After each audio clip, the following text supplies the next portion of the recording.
Let's now continue previewing the rest of the weekend's action. Arsenal against Nottingham Forest. We'll hear from Steve Cooper, but first, Mikel Arteta.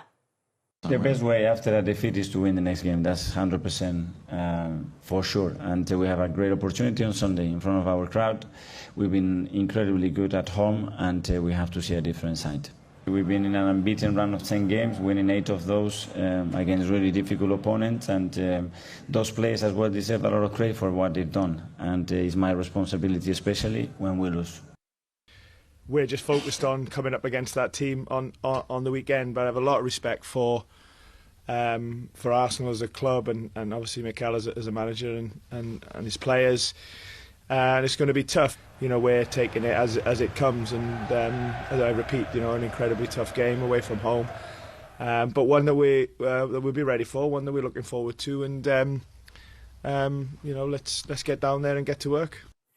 Well, what a victory it was last time out for Nottingham Forest, beating Liverpool in the surprise result of last weekend. That'll give them belief, surely, that they can do it again against Arsenal. Yeah, absolutely, has to. I think when we saw the midweek game when they played against Brighton, and you know, they probably could have conceded a few. They left the game, the positive, we've kept a clean sheet.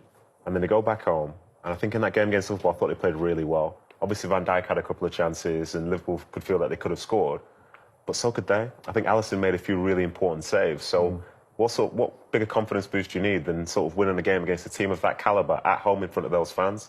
And those players, they needed it. I suppose the only downside is, come the end of the weekend, they were bottom again, because I think Leicester won. Yeah. But that's a huge boost. To be able to see that you can win in the Premier League, it really matters to you, because now you can take positive memories wherever you go. And I think for the Arsenal side, there is something to say about playing Thursday, Sunday. I don't know what it is. I can't quantify it.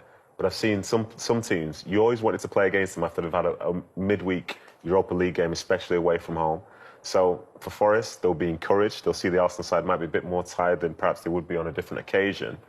They can go out and get them and sort of take up the mantle of the underdog, but the underdog that knows.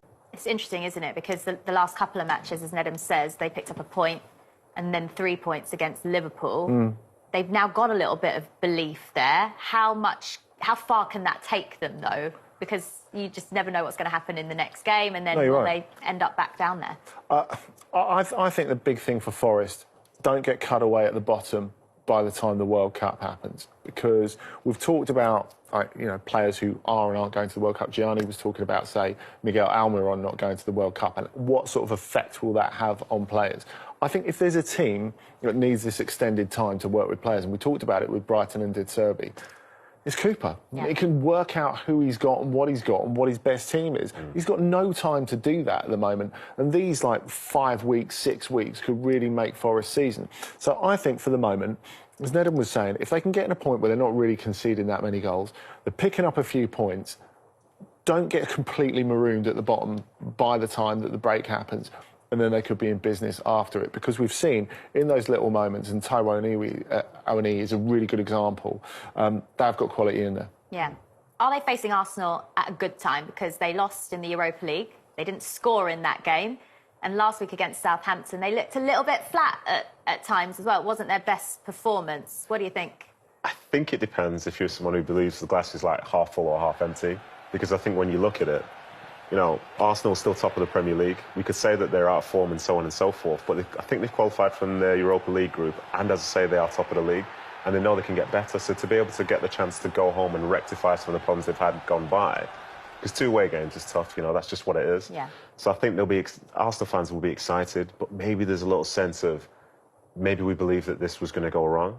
Because one thing that I've seen through the season, it's like, it's not distinctly Arsenal, but if you don't talk about them too much to say why they're not respecting us, then you talk about them and say, don't talk about us too much. You know, can't win. It's kind of being caught in between two stalls. But I don't know, I think for Forest, it's always good to play against any team after you've had a win. So they're going away from home, and Arsenal, they're not as free-flowing as, say, they were 2-3 weeks ago. But the fact is that could change in an instant. And they'll know for Forest they need to play well if they want to be in with a chance. Well, how key has Granit Xhaka been to how good Arsenal have been this season? Are we seeing the best version of him in an Arsenal shirt? Yeah, I think we are. And I think if Partey's next to him, it really helps. Because, you know, Xhaka was kind of missold, really, when he arrived from Borussia Mönchengladbach, as if he was, you know, the defensive midfielder they needed since they lost Patrick Vieira.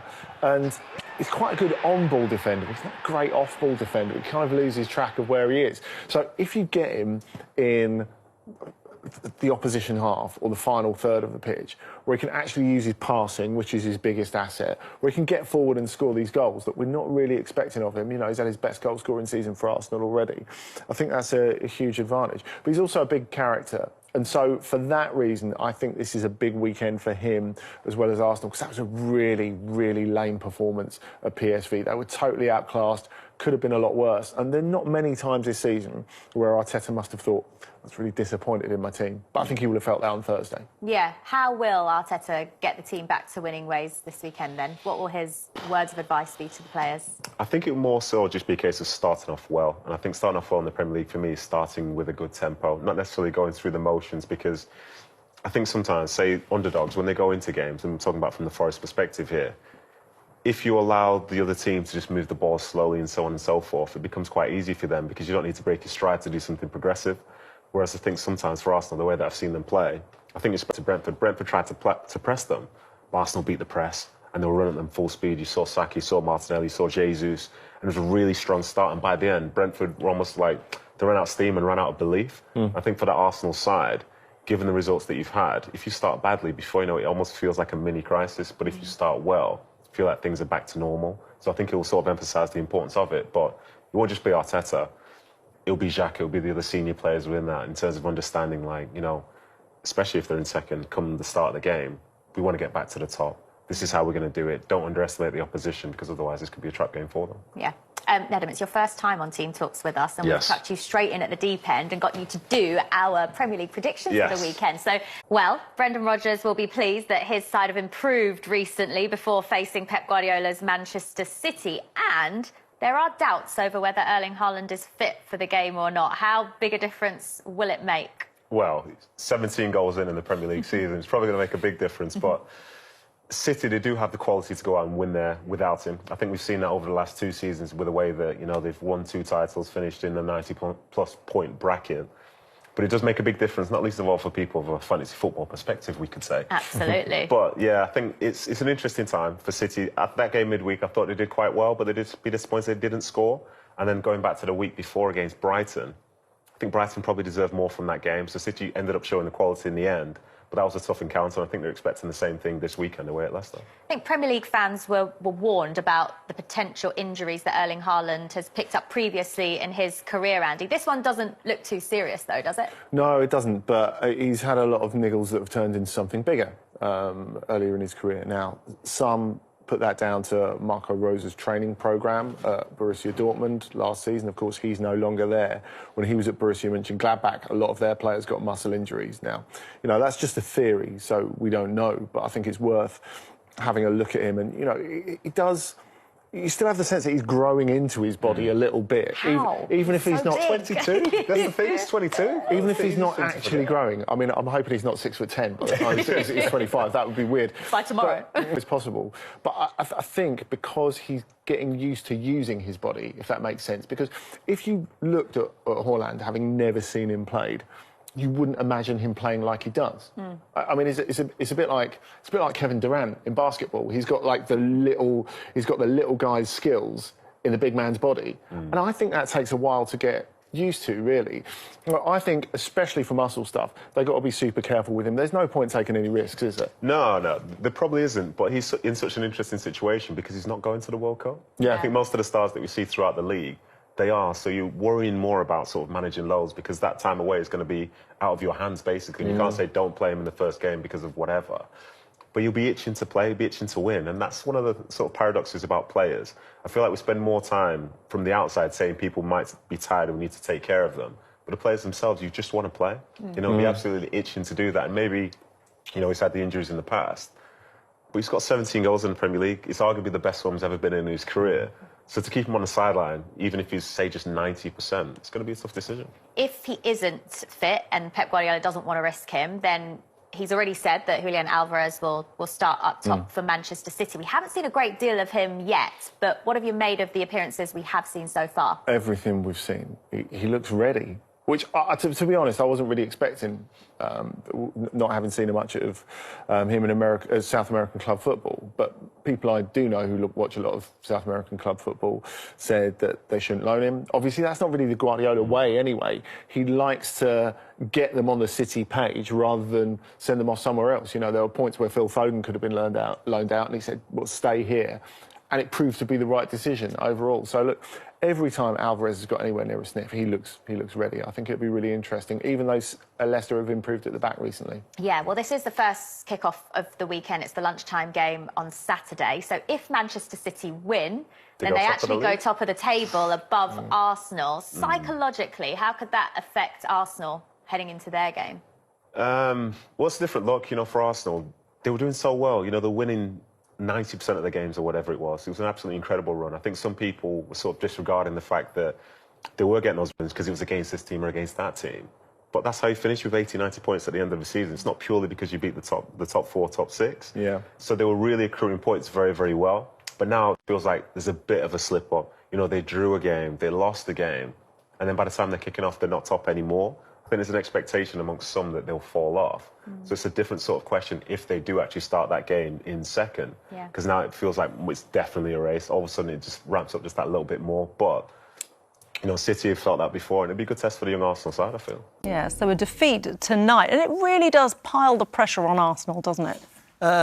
It does. I think they're fortunate because I know Zurich won tonight, but they hadn't won in the previous 13 games, so it's a bit of a gimme for Arsenal. But it's unnecessary in some respects, and I think that at this moment in time, they're going through a little bit of a difficult period where the squad is looking a little bit stretched and a little bit tired. They were poor second half against Southampton at the weekend, but this period was bound to happen. But they're still in a good position with regards to the group. Yeah, OK. Well, look, the pressure, was certainly there from that first half. The chances were coming there for PSV, a couple of disallowed goals as well. But the introduction of Luuk de Jong, all that experience, that focal point as well, he really changed the game, becoming a provider and a scorer. It's amazing there's still a role for a big centre forward.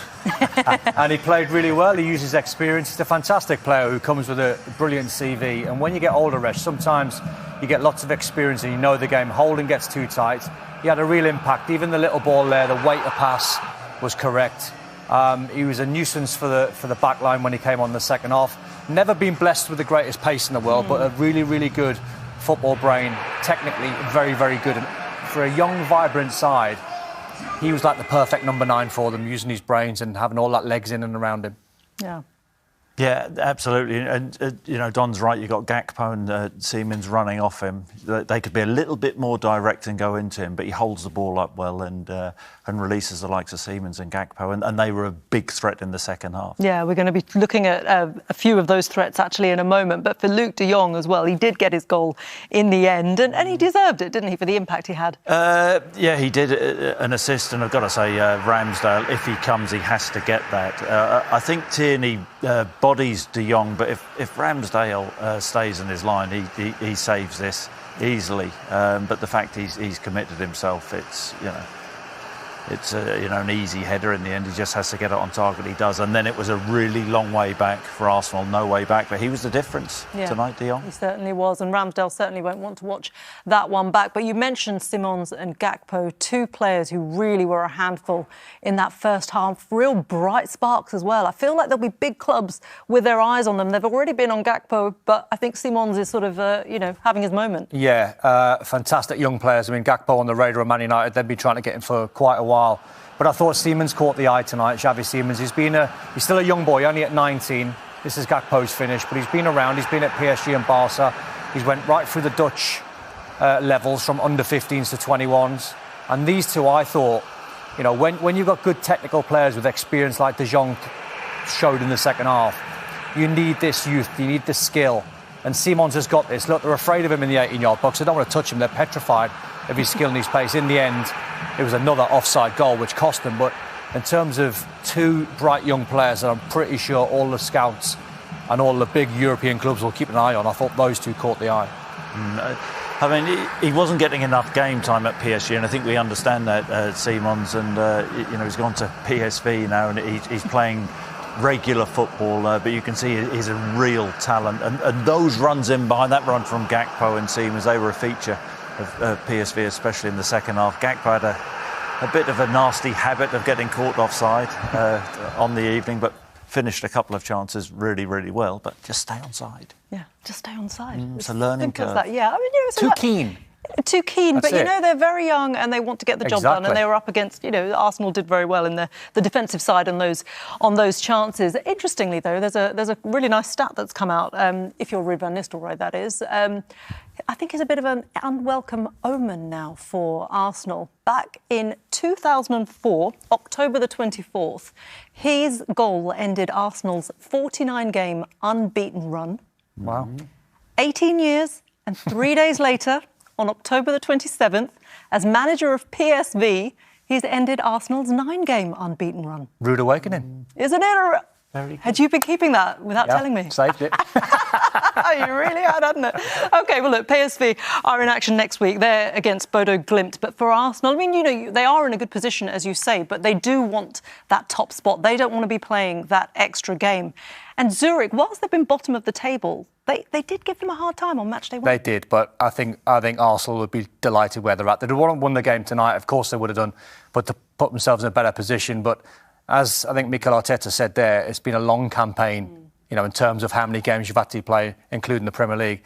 And they would have took going into Zurich at home, match day 6, qualifying, because they will. They'll beat them.